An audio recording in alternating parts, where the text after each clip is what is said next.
Well, hello, sir. Hi. Hi, how are you? I am fine. आप बताएं कैसे हैं? मैं ठीक हूँ sir. Are in this side and on behalf of Radix Hansraj, पहली बात तो शुक्रिया हमारे को ये अपॉर्चुनिटी देने के लिए कि हम आपसे इंटरेक्ट कर पाएं। एंड आई एम श्योर कि जितने भी हमारे व्यूअर्स हमसे आज जुड़ेंगे हम्म। हमारी कॉन्वर्जेशन के लिए, उनके हम academic and non academic doubts को कवर कर पाएं जैसे आपने कहा। एंड आई एम श्योर कि एक फ्रूटफुल कॉन्वर्जेशन होगी हमारे बीच। Yes sure. एंड पहले तो सबसे पहले आई एम वेरी एक्साइटेड कि आज हंसराज कॉलेज के बच्चे और बाकी काफी सारे कॉलेज के बच्चों के साथ मुलाकात हो रही होगी live. And it's a TED talk, तो I am pretty excited. So surely sir, excitement तो मेरे में भी काफी है, एट द मोमेंट हमारे व्यूअर्स में भी होगी।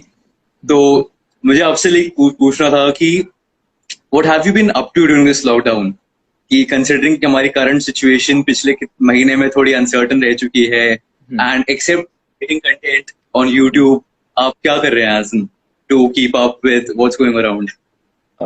पिछले एक महीने में लॉकडाउन के दौरान जो मेरा मेन सेक्टर है, डोमेन है जिसमें मैं कंटेंट क्रिएट करता हूँ, वो एजुकेशन है। एंड मैंने अपनी एक ऑडियंस के साथ प्रॉमिस किया था कि इस साल हम कुछ नया कोर्स लेके आएंगे which will be free of cost and top notch quality.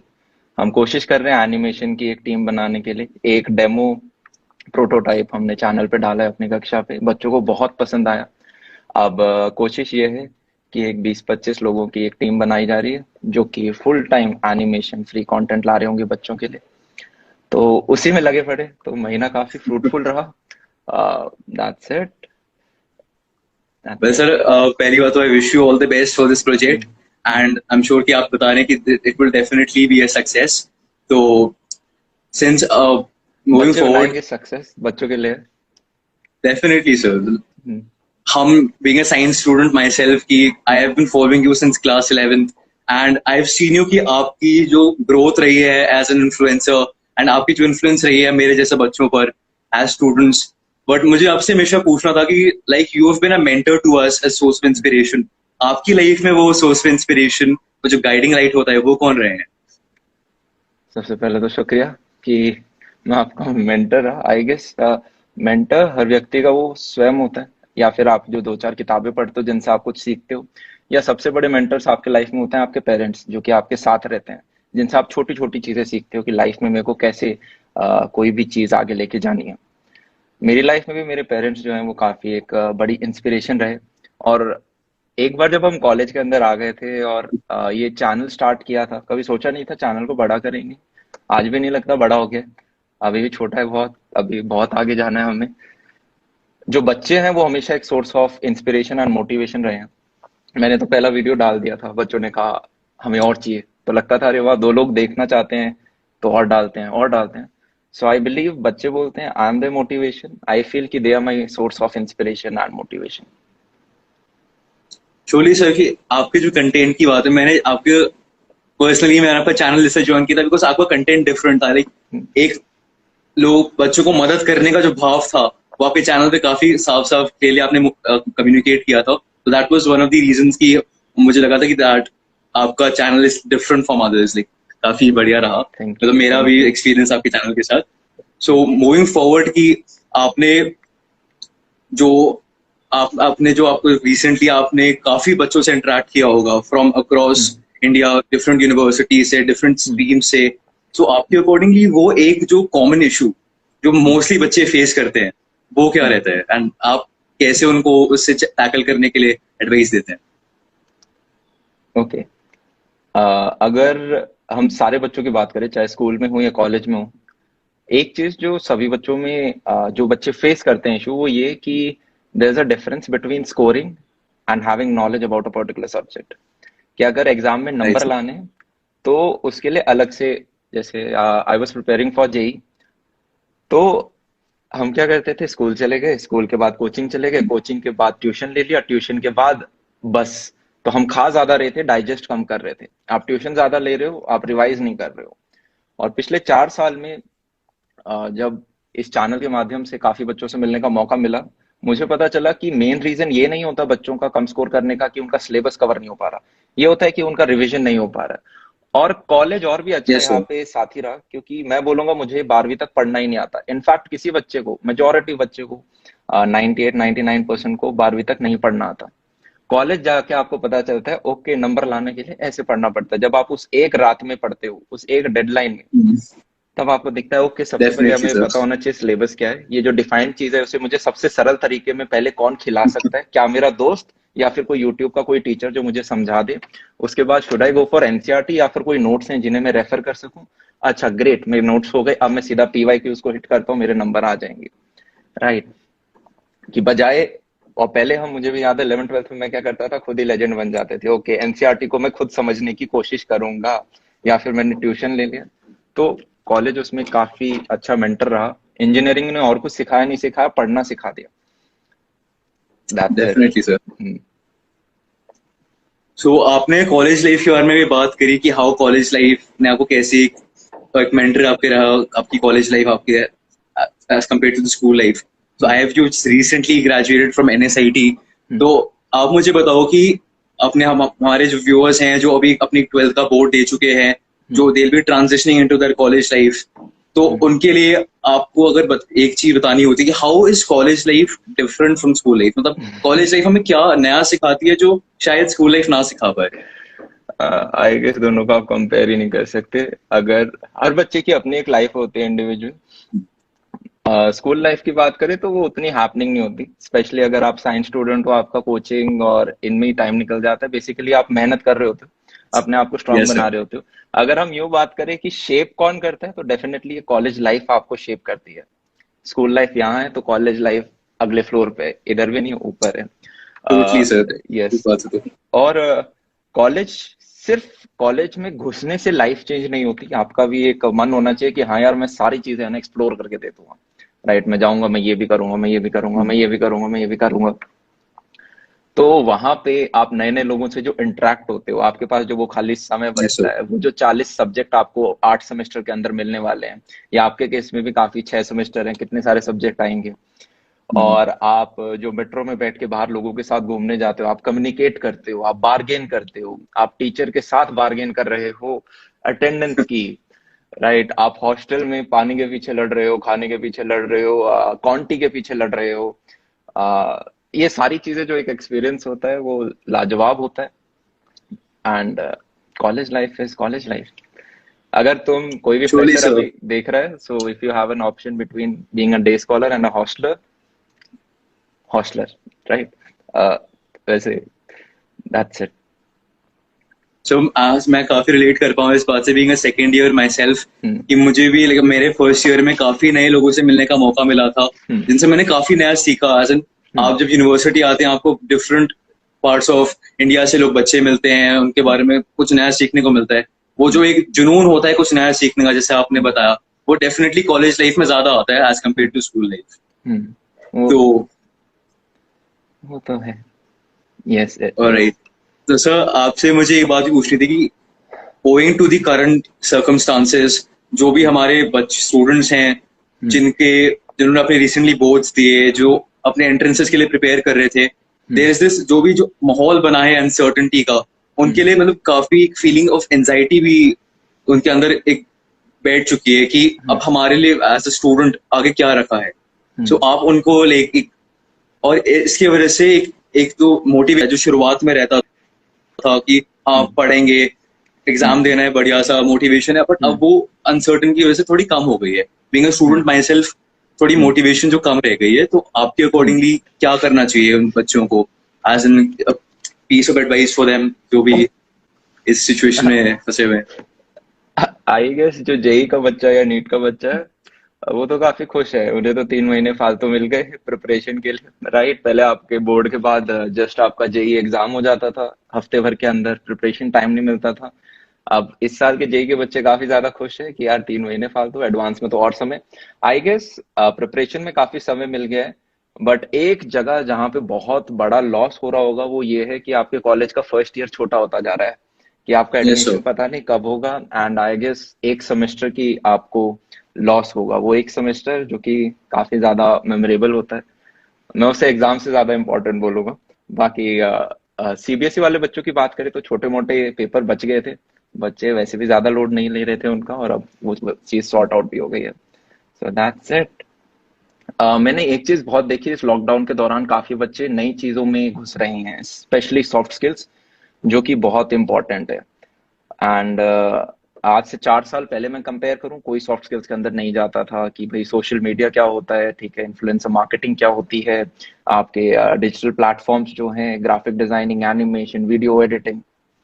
आज के दिन सब सुपर एक्साइटेड हैं, तो ये काफी एक अच्छी चीज मुझे लगती है। शोरी सर, जो नया ट्रेंड बना है वो थोड़ा हम्म। टेक्नोलॉजी की तरफ शिफ्ट हो रहा है, हम्म। कंसिडरिंग कि ये जो आपने सॉफ्ट स्किल्स के बारे में बताया वो they are on hmm. The rise at the hmm. Moment. Hmm. So definitely as a student हम हम्म। भी ट्रेंड्स की तरफ इंक्लाइंड रहते हैं। हम्म। एंड सो एक चीज मुझे पूछनी थी कि that you as a student yourself hmm. And you quite aware that nothing in the world is perfect, मतलब हर हम्म। चीज में एक स्कोप रहता है ग्रोथ का, hmm. Similar to our Indian education system. एक हम्म। हमेशा एक स्कोप है इम्प्रूवमेंट का। हम्म। तो अगर आपको एक एजुकेशन रिफॉर्म हम्म। जो आपको लगता है काफी इंपॉर्टेंट है हम्म। हमारे current, considering the current situation या हम्म। फ्यूचर में, एक ऐसा हम्म। एजुकेशन रिफॉर्म जो आपको लगता है काफी जरूरी है हम्म। हमारे सिस्टम के लिए, तो वो क्या होगा? एक नहीं, हम दो तीन यहाँ पे रख सकते हैं। सबसे पहले जो मुझे लगता है कि अगर आप जब भी कोई भी ऐसी प्रोफेशनल डिग्री करते हो, चाहे इंजीनियरिंग हो गई, मैं इंजीनियरिंग के बारे में बात करूंगा, चाहे आपकी नॉर्मल डिग्रीज भी हो गई, वहां पे आपको इंडस्ट्री के लिए प्रिपेयर नहीं कराया जा रहा है। जैसे अगर मैं सरकारी कॉलेज में था तो उधर 30 साल 40 साल पुराना सिलेबस चल रहा है, तो उसकी आज के दिन कोई एज सच वो नहीं है। हम बस पढ़ रहे हैं क्योंकि हमें सेमेस्टर में अच्छे नंबर लाने और डिग्री लानी है, दैट्स इट। और कंपनियों में बैठना है क्योंकि उनकी 75% 80% बैठने की एलिजिबिलिटी होती है। आप वो बच्चा जैसे ही इंडस्ट्री में जाता है, उसे दिखता है अरे वाह, जो स्कूल में था कॉलेज में था वो तो कुछ होता ही नहीं। तो बच्चे खुद ही अपने घर पे बैठ के पढ़ रहे होते हैं इंडस्ट्री के लिए। सो अगर ऐसा कुछ हो सके कि आपका जो एजुकेशन सिस्टम है ये हर 2 से 3 साल में आपको रिन्यू करना पड़ेगा।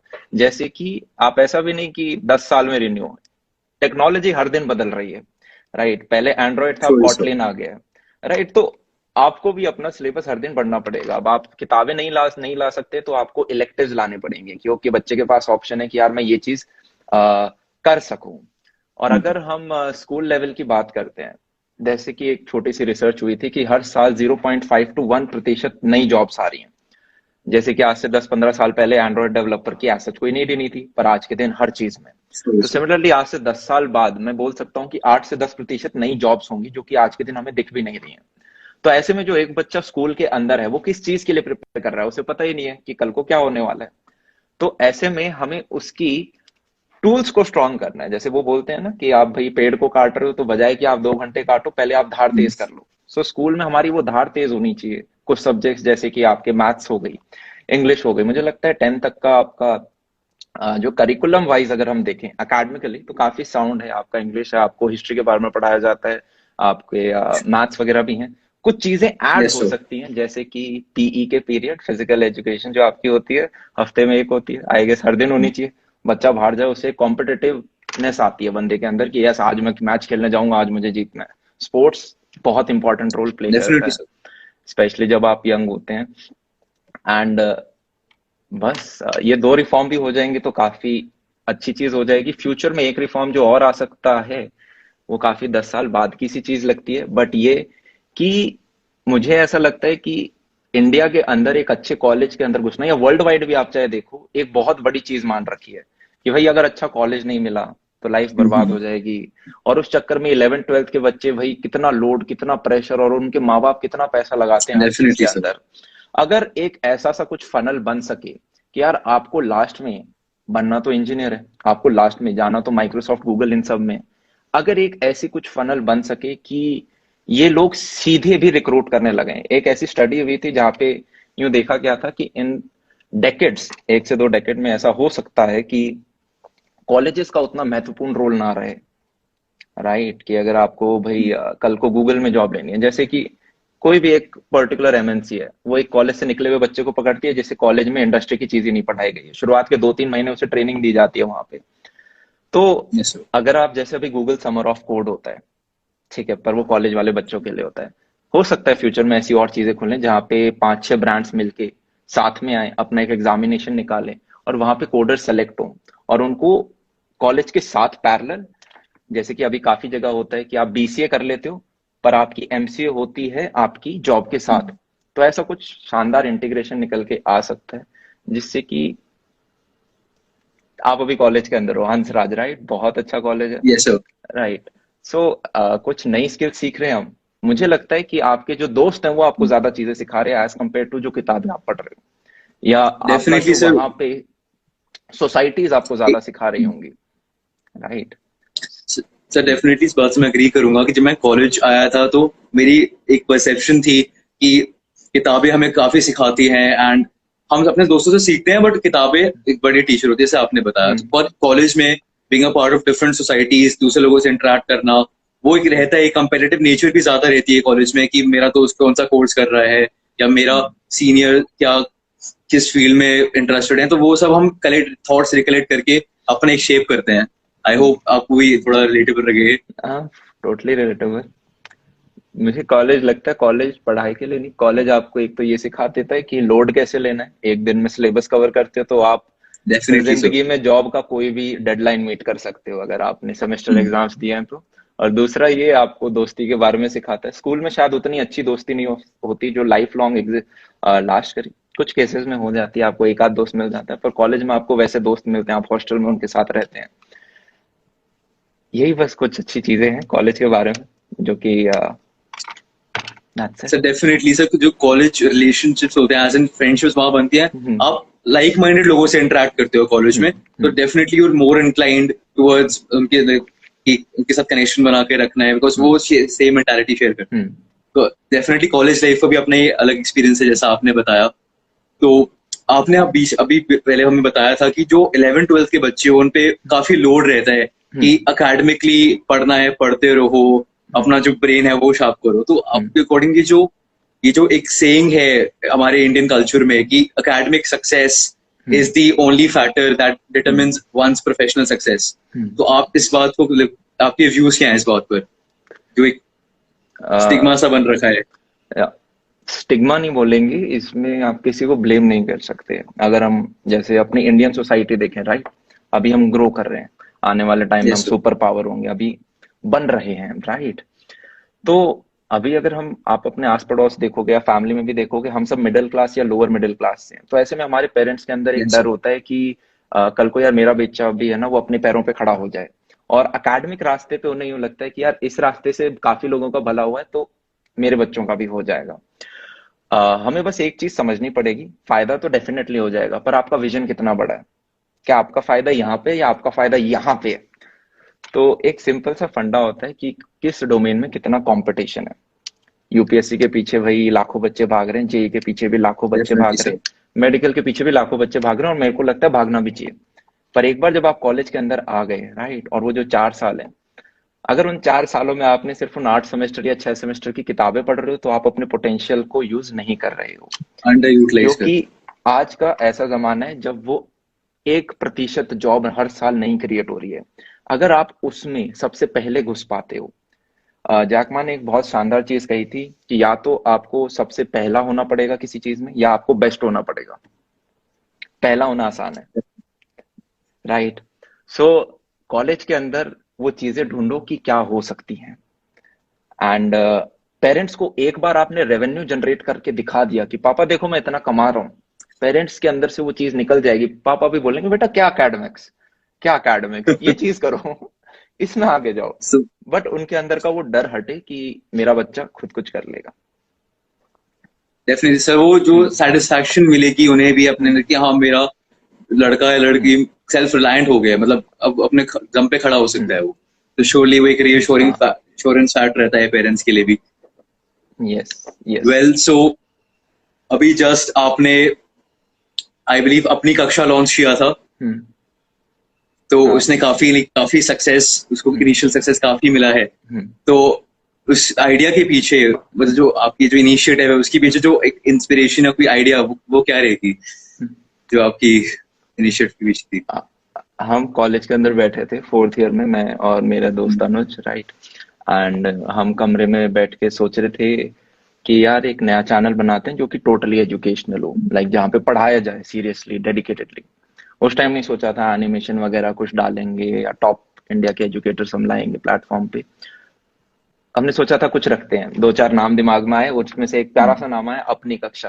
पहली बार आप सुनते हो काफी डल सा लगता है अरे यार ये कोई ब्रांड का नाम होता है, दो तो शब्द हैं इसमें, कल को कहीं पे लिखोगे भी तो भी अच्छे से नहीं दिखेगा, छोटा छोटा। बट एक वाइब थी और वो हमारा जो पूरा कॉन्सेप्ट था उसको एक्सप्लेन करता था कि एक बच्चे को अपने कमरे में बैठे हुए वो अपना कमरा अपनी कक्षा लगे, कि उसकी क्लास उसके घर में आ गई, सो मेरी कक्षा अब अपनी कक्षा हो गई। सो इस आइडियोलॉजी के पीछे हमने चैनल को स्टार्ट किया। शुरुआत में कॉलेज के अंदर बस थोड़ा थोड़ा हम इस पे ध्यान दे रहे थे, अब फुल थ्रॉटल पे ध्यान देंगे। एंड देखते हैं, मेन गोल इज कि कुछ प्यारा, कुछ शानदार, कुछ ऐसा जिसके बारे में बोल सकें कि यार ये हमने किया और लाखों बच्चों को बेनिफिट मिले उससे। That's it. तो डेफिनेटली काफी हम्म, थॉटफुल इनिशिएटिव था। हम्म, एंड जो आपको इनिशियल सक्सेस मिला है, लुकिंग हम्म, ऐसा लग रहा है कि बच्चों ने काफी वेल रिसीव किया है इस इनिशिएटिव को, एंड हम्म, डेफिनेटली सपोर्ट बढ़ रहा है डे बाय डे। तो hmm. All the best to you on that, for the success of this initiative. Thank and you. Moving forward, आपको आपके चैनल को आई बिलीव आपने 2014 में शुरू किया था अपना channel, if I am not wrong. Yes, 2014 में स्टार्ट किया था। मेरा अकाउंट 2014 में बना था। फर्स्ट वीडियो बना था 2015 के जून में लगभग शायद। तो लगभग जैसे ही हमारा 12th का एग्जाम खत्म हुआ मैंने वीडियो बनाया, ऐसा सब कुछ तो हुआ था। आपको लाइक 2014 से 2020 ऑलमोस्ट बिन 6 इयर्स आप कंटेंट बना रहे हैं, हम्म, इंस्पायरिंग पीपल। हम्म, बट मुझे आपसे पूछना था कि एज अ कंटेंट क्रिएटर हम्म। आपको चैनल से सबसे बड़ी सीख क्या मिली? चैनल से सबसे बड़ी सीख जो मुझे मिली, पहला कि वही तीन चीजें मैं बोलूंगा। कंसिस्टेंसी फर्स्ट, सेकंड या तो आप किसी जगह पे फर्स्ट हो या बेस्ट हो, दो चीजें। एंड थर्ड अगर यस सर। मैं देखूं तो ये कि अब मैं अपने आप को काफी एक अच्छे तरीके से एक्सप्रेस कर पाता हूँ, जो पहले काफी मैं शाय था। जो हम सोचते थे कि लोग क्या कहेंगे, सोसाइटी क्या कहेगी टाइप। आई गेस ये हर क्रिएटर को ये चैनल सिखाते हैं कि आपको 100 लोग अगर देखते हैं या आपको 10,000 लोग अगर देख रहे हैं तो उन 10,000 में से एक दो व्यक्ति होगा जो कि आपको पसंद नहीं करेगा, राइट। और इनिशियली वो एक दो व्यक्ति भी ऐसे चुपता था कि अरे यार क्या मैं कुछ बहुत खराब कर रहा हूँ, गलत कर रहा हूँ, इन्होंने कहा कि ये।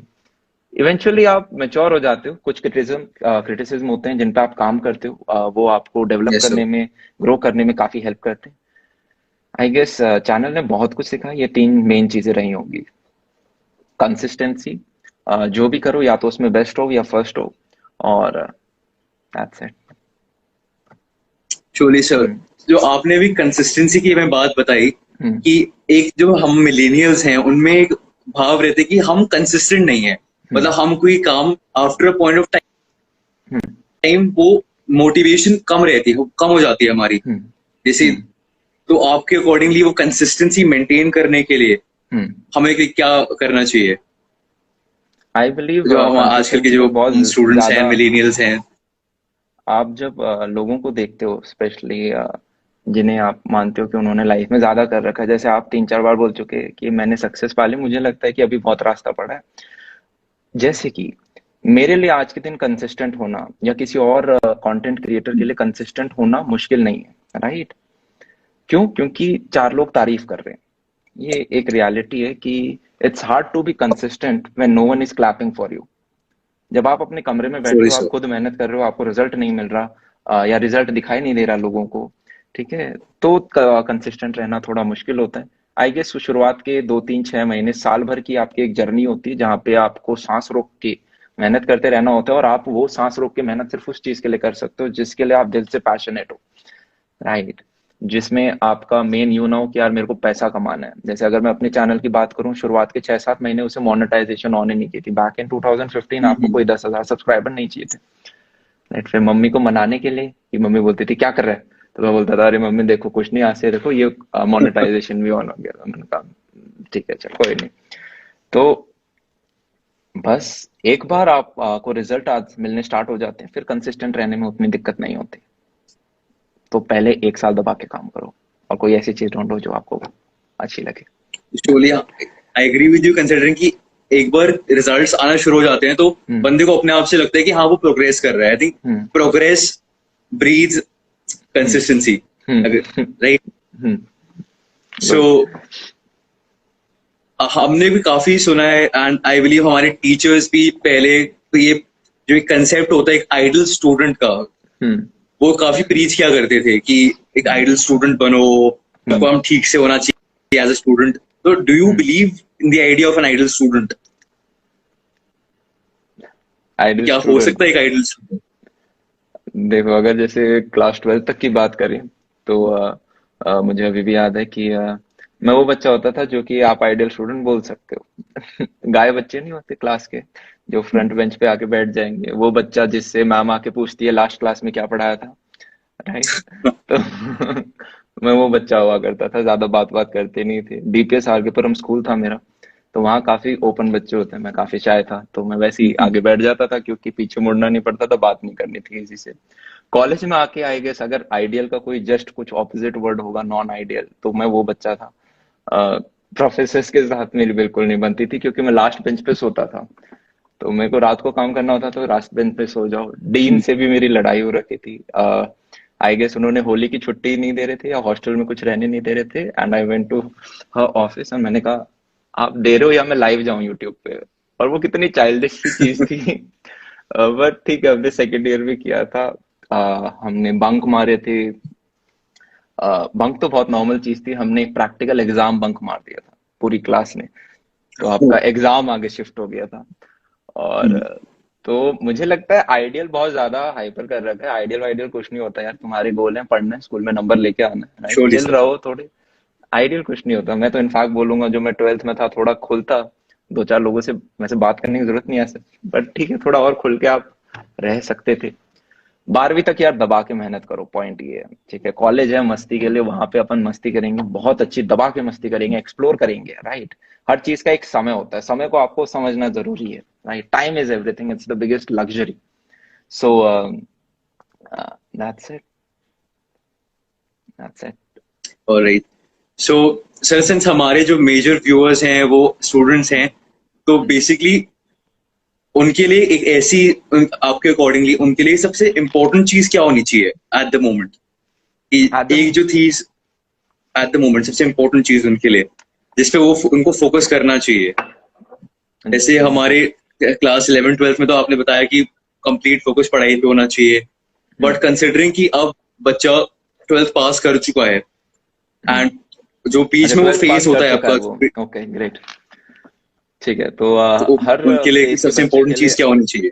आंसर अलग होता है। जैसे अगर एक 12वीं तक का बच्चा है तो भाई दबा के पढ़ो, कुछ और दूसरी चीज नहीं सोचनी। कोई सॉफ्ट स्किल पे काम नहीं करना तुम्हें अनटिल अनलेस तुम ऑलरेडी किसी एरिया के प्रो बनते हो, ठीक है? और तुम 12वीं में नहीं पढ़ोगे तो बहुत बड़ा लॉस हो जाएगा, वो जो कि बहुत कम बच्चे होते हैं। अगर आप कॉलेज के अंदर आ गए हो, ठीक है, तो कॉलेज की पढ़ाई एक जगह है, वो आपकी मेन स्ट्रीम चीज है। पर मैं चाहता हूँ कि जैसे आपके हर सेमेस्टर के अंदर कॉलेज कुछ सब्जेक्ट बनाता है आपके लिए, आप अपने लिए कुछ सब्जेक्ट बनाओ हर सेमेस्टर और उन पे काम करना स्टार्ट करो। वो कुछ भी हो सकते हैं, किसी बच्चे के लिए वो जिम हो सकता है कि ओके मैं फर्स्ट सेमेस्टर से जिम डेफिनेटली स्टार्ट सर। करूंगा। अगर अच्छा लग रहा है तो सेकंड में सेमेस्टर, थर्ड सेमेस्टर में कंटिन्यू करते जाओ। या फिर मैं फर्स्ट सेमेस्टर में ग्राफिक डिजाइनिंग स्टार्ट करूंगा, एनिमेशन स्टार्ट करूंगा, मैं अपना ब्लॉग स्टार्ट करूंगा। तो कुछ स्टार्ट जरूर करो, राइट? और उसे आगे लेके चलते जाओ। ये एक गारंटी फैक्ट बता रहा हूं मैं, आप सबसे लकी जनरेशन हो जो इस समय में पैदा हो। एक तो तुम्हारा जेई लेट हुआ है, वो तो रीजन है ही।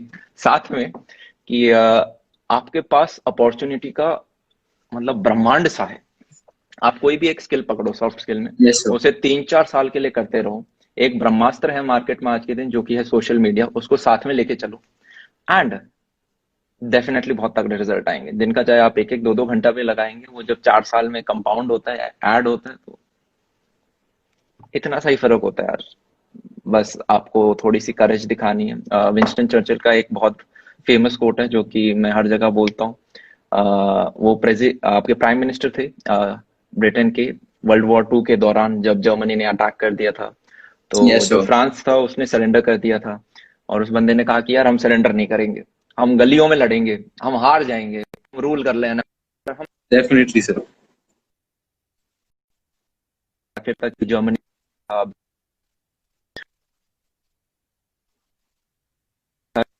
जो सक्सेस है, success is not final, failure is not fatal, it's the courage to continue that counts.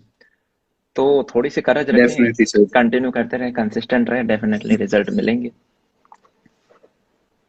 तो जैसा आपने बताया कि जो विल होती है हम्म, वो विल मजबूत रहनी चाहिए, जो नया हम्म, नया सीखने की, वो जो शुरुआत में हम्म, जब हम कुछ हम्म, नया सीखते हैं तो एक थोड़ा सा हम्म, डाउट रहता है कि हम्म, क्या वो सक्सेसफुल होगा हमारे लिए। हम्म, तो आधे लोग वहीं पर थोड़ा हम्म, फिसल जाते हैं कि हम्म, वो मैं स्टार्ट करूं कि नहीं करूं।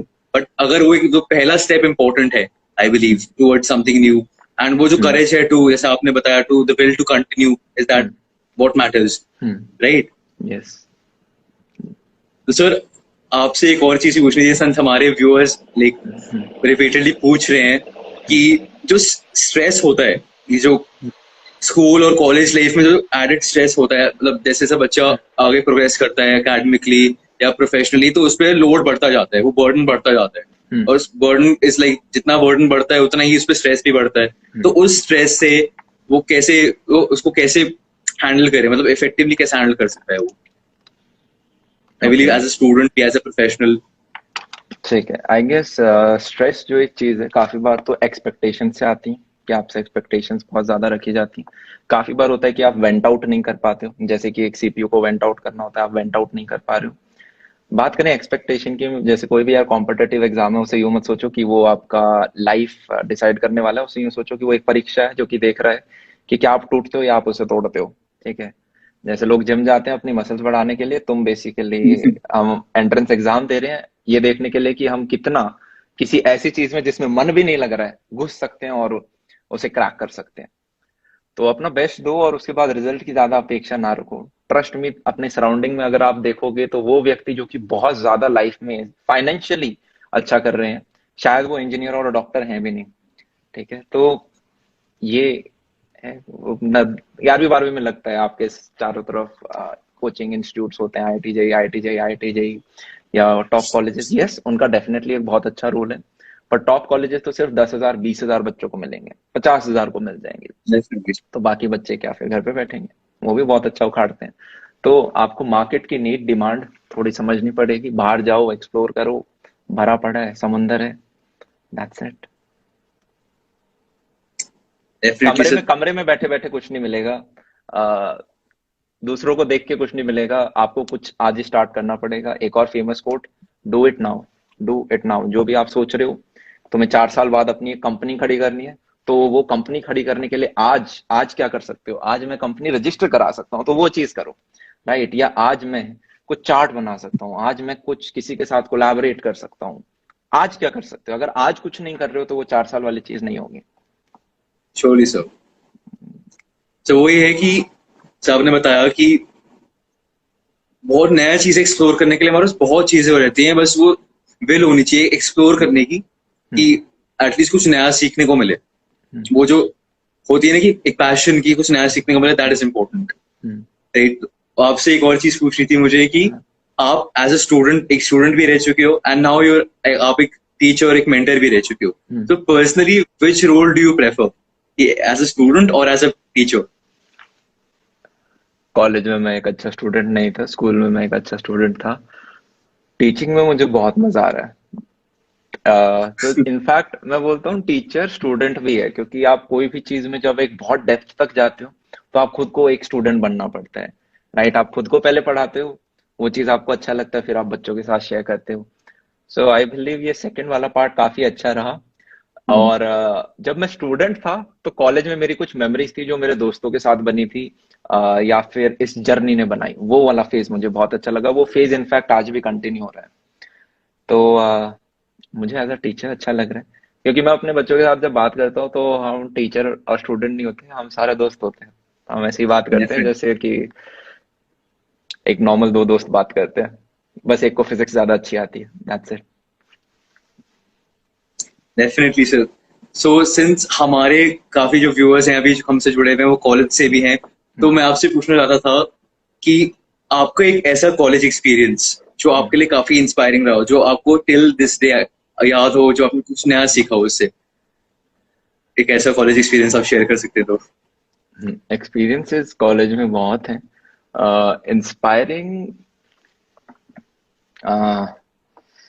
इंस्पायरिंग इन व्हाट सेंस, कि मेरे को लाइफ में कैसे आप। इंस्पायरिंग एज इन आपने कुछ नया सीखा हो जो आपको टिल दिस डे जो एक लेसन वेल लर्न होता है कि वैल्यू आपको उस दिन सीखने को मिली हो जो अब तक आपके लिए इंटैक्ट है आपके लिए।